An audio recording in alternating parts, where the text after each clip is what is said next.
Hi, I'm doing this video so I can just show you some of the tools that I would use to do target audience research. Now, there's some things I'm not going to show you. I know it'd be helpful to show you some stuff, but like the analytics stuff is client information I wouldn't want to show. And it's hard while you're doing a Loom live video. And I wanted to do this quickly, so thus I'm not made up and I'm in my kitchen where I love to work from anyway. So sometimes with digital marketing and doing videos like this, you just got to get it done. So this is an example of just getting it done and getting the information out there. So I'm going to go through some of the tools. Now, this one is a great one, and I learned it when I was in the seed program of the Small Business Development Center down at SUNY Albany.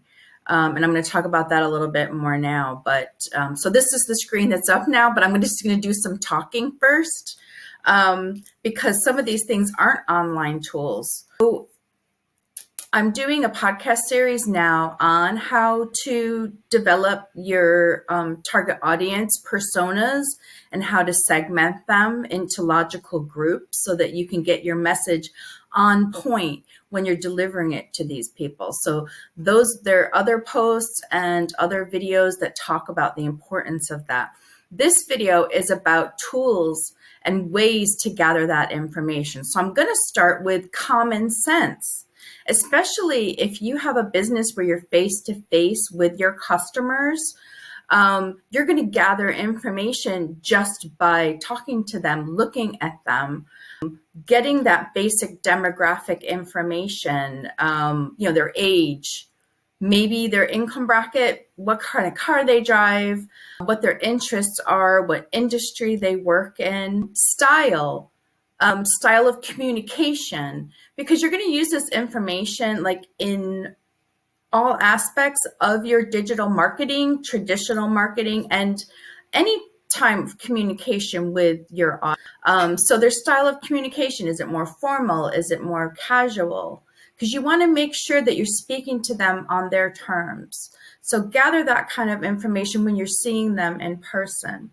Other data that you might already have. So if you have like a database where you keep information about your customers, it might have their address, like where they live, and that will give you information. Your website and social media analytics, that's the part that I didn't want to show, that you can get data through your Google Analytics that because so many people have Google accounts, Google can track that information and will sometimes feed that back into your analytics on age, gender. But those are people that are already coming to your website. So you have to look at that and see, is that a fit with the audience that you really want or think is best for you? So that might give you an idea of who you already have, and you might want to build on that. Or you might look at like, oh, I'm actually reaching the wrong audience for me, and look at how you can do that better, which I can talk about in another post or video, but now we're just talking about the tools. Direct communication, like I said, in person when they're in your premises, but also like emails that you get from them, messages you might get on social media. What kind of questions are they asking? Also, like that also gives you information about their communication style. Do they prefer to use Facebook messaging? And if you use Google Drive, create a spreadsheet or just a document, or in Word, whatever you use to track this information in, if you don't have like a CRM that you can track information in. Do surveys. So I might just do a quick like SurveyMonkey. I did actually, if you look at Jotform, that's one that a lot of people are now using. I'm going to go back so we can sit here for a while. So SurveyMonkey, Jotform, Google Forms. So like I'm a big Google Drive user because I use Gmail, I use Google Calendar, so everything's all integrated. And a lot of people are moving toward it and away from like Microsoft Office. but Google Forms also have. So a couple of weeks ago, I ran a survey on what were people's greatest needs when it came to marketing and sales. So I used a Google form and I offered an incentive. I offered Amazon gift cards. But depending on your audience, people might be happy to just do a free survey. And then, so don't ask too many questions because that will put people off. Like I asked like 5 different questions and they rated each issue like 1 to 5. So I found out that time was the biggest issue for people. So that's now why I'm doing different bits of content on time saving tools and things like that, and how to make time to do your marketing. So you can do these and then send them out if you have an email list, or post it on your website, or ask people to do it in social media. Or like if you have premises, you could have a tablet and just say like, oh, can you take a minute and please fill this out? And if you gather their email, then you can be adding them to your mailing list. Or also like if you provide an incentive, like you could do like a monthly draw. If you do like ongoing surveys, you could do a monthly draw just to incentivize it, but you might not need to do that. So just see how it goes. And, just start with something basic. And if it works for you, you can do more of them. Use your industry and regional agencies. Places like the small business, I mentioned before, the small business development centers, they're part of the Small Business Administration. And other countries would have similar bodies. So I know that not all of my audience is in the US, but most of this information will be geared directly because the majority of my viewers would be in the US. Lots of useful have these local small business development centers. So as I mentioned before, I did a seed class. It was sort of like building, when you're starting up a business, building your business plan. And it also led to applying for a special loan from a credit union. If your pitch won, which I did really well, but I ended up not taking the loan. But it was still really helpful. And Kate Baker, who's in the Small Business Development Center at SUNY Albany, is just a wealth of information. And there's also someone in Glens Falls working out of the Adirondack Regional Chambers. Greg Chenise, I believe is his name. So they have been doing this and working with small businesses in your region and have a wealth of information about audience, about competition as well. So use those resources. And a lot of them have like a lot of information on their websites that you can get, but on a one-to-one basis, you could actually glean a lot of information. And they do like seed programs, business startup programs, and things like that, that if you have the time, you can get involved with. So your chambers of commerce, I belong to 4 different chambers. So like I really rely on my chambers for networking and for information. So I went to one of the chambers I belong to, the Lake George Regional Chamber, also has the Convention and Visitors Bureau. So I go to those meetings as well so I can get some information about what's going on in the sort of tourism aspects of my area. And they subscribe to different analytics and research websites. So they've got a lot of information that you may not want to sign up and pay for these, but they're doing it, or they might get it free through the state or the county. So ask them, talk to them. But also the staff of these organizations would also have a lot of information because they're dealing with other businesses and organizations in the area. So they would have a lot of information. Also use the networking through the chambers as a resource of the ability to talk to other people that have businesses in your area that can have experience. So especially if you're just starting out, a lot of businesses, even if they're competitors, might be happy to talk to you about their experiences. Also look to talk to other businesses that are in relevant industry or in your industry, but relevant businesses. So they might not be competitors. So I look at like the wedding. I've done a few websites for wedding related businesses like back in the day. And I spoke at a wedding industry conference, and that was a lot of fun.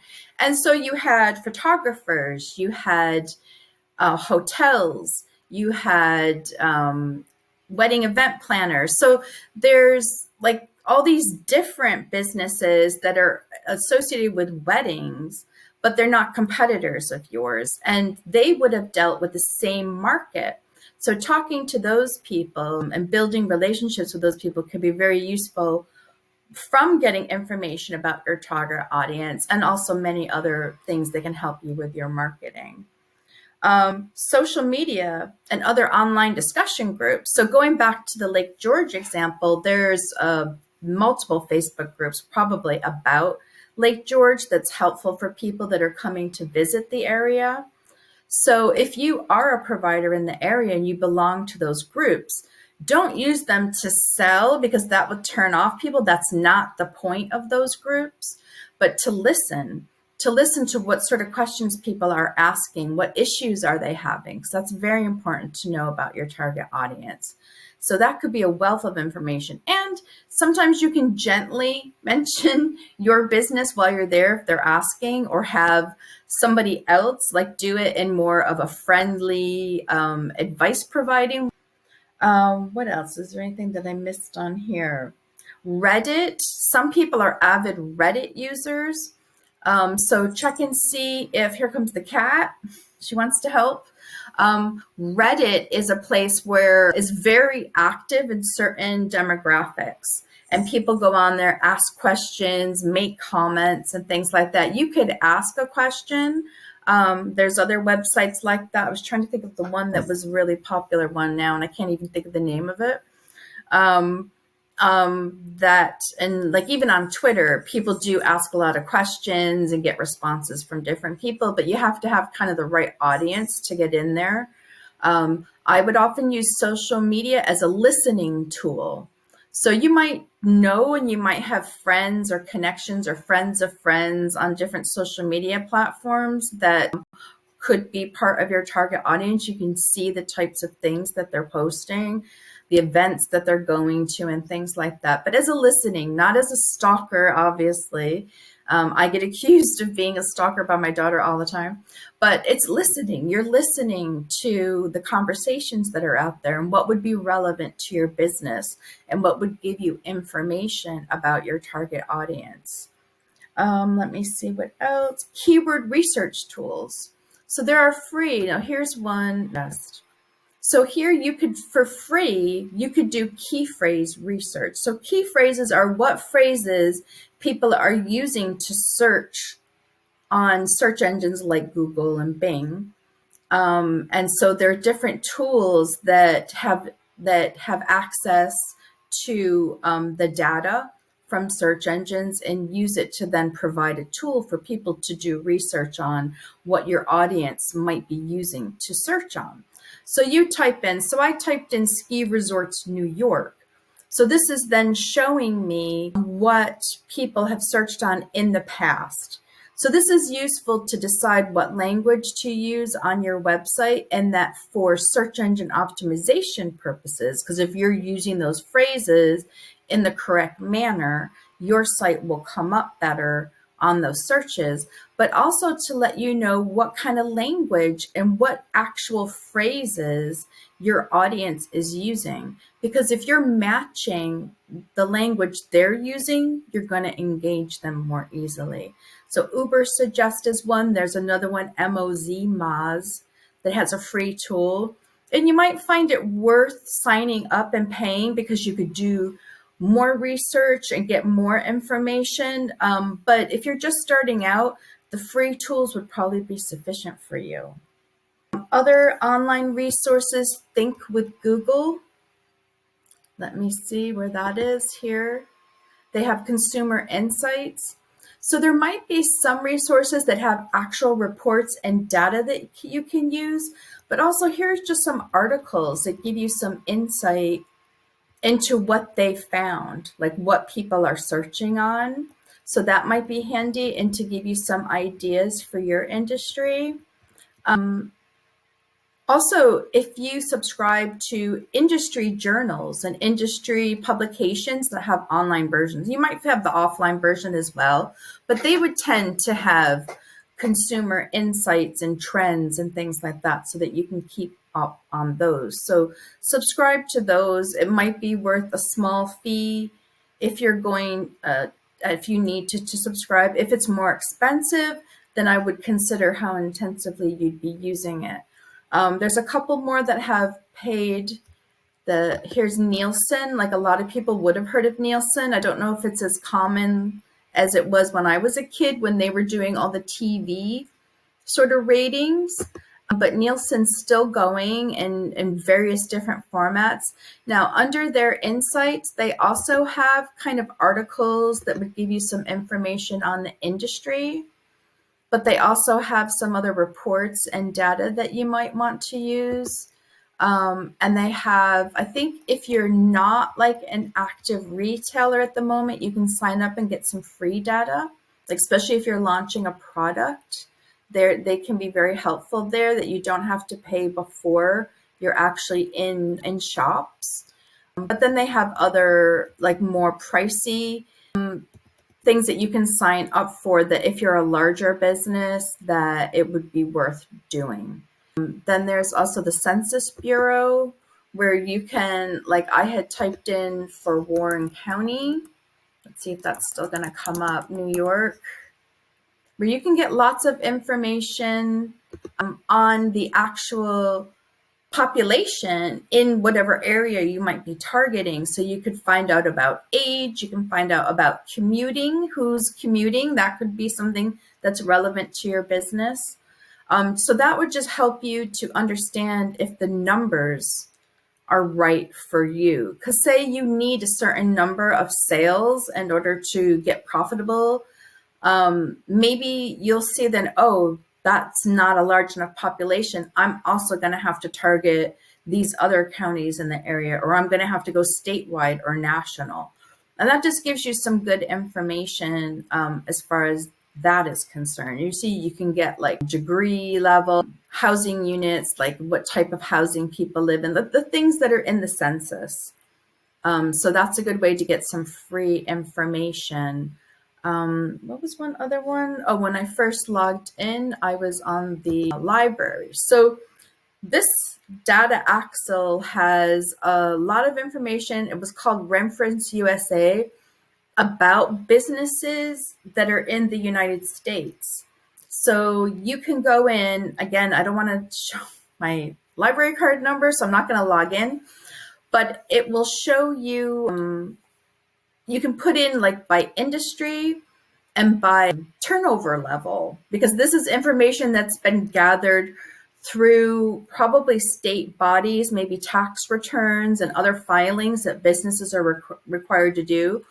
So I found that the information is a little dated, maybe a few years, like 3 or 4 years, maybe out of date, but still good information, so that I was able to do, when I was doing the seed program, I did this is where I found out about this tool that is available through most libraries, at least in New York State. I don't know about other states, that you can get by industry. So I looked up like accommodation, like vacation rentals, those kinds of things, and places that have cabins and resorts and different sort of amusement and recreation providers, to see what kind of turnover levels, so that I'd know that there's enough out there for me to just target those markets.